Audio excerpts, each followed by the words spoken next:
Many of us pastors, we're drowning.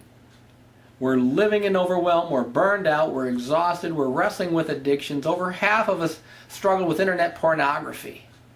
Our marriage is under strain, our ministries are crumbling. Many of us are doing well, but deep down we know there must be more. Many of us look good on the outside, but inside we're dying. We're running on fear and fumes. We're just barely hanging on.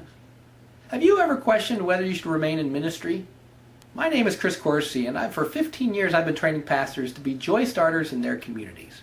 We're going to look at the perils of low joy pastoring, specifically the pressures of low joy. Did you know that your joy levels determine the relational success of your ministry?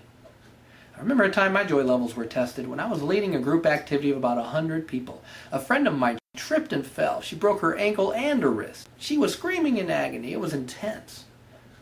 You could see the shock on people's faces as we rushed to help my friend and comfort her and pray for her until the ambulance would arrive.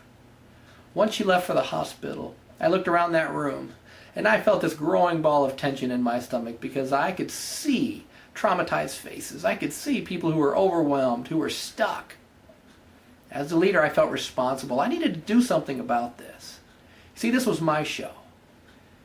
And so I walked up to the podium and I took a deep breath. Leaders, specifically pastors, we face growing challenges every day. You have to make important decisions. You meet resistance of all kinds. You mediate problems between angry, unhappy people. You deal with overwhelm. You feel misunderstood. You often feel alone. You have to endure various trials and testing of all kinds. You get blamed when things go wrong, and you have to deal with unrealistic expectations.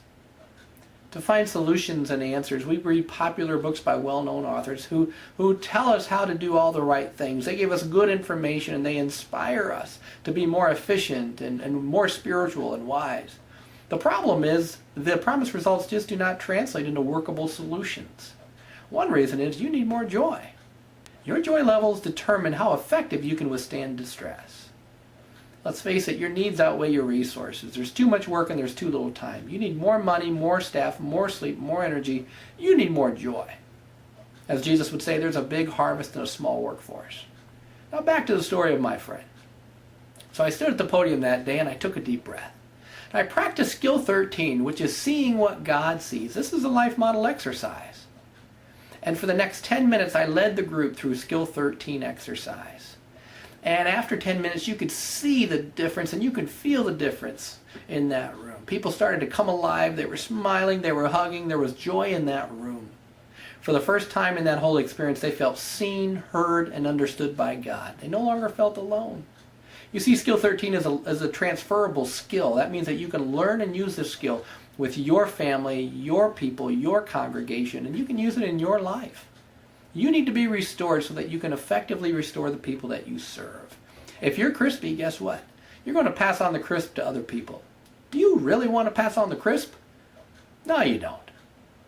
Join me for part 2 on the pitfalls of low joy. And if you want to be a joy-starting pastor, email me and I'll help you get started.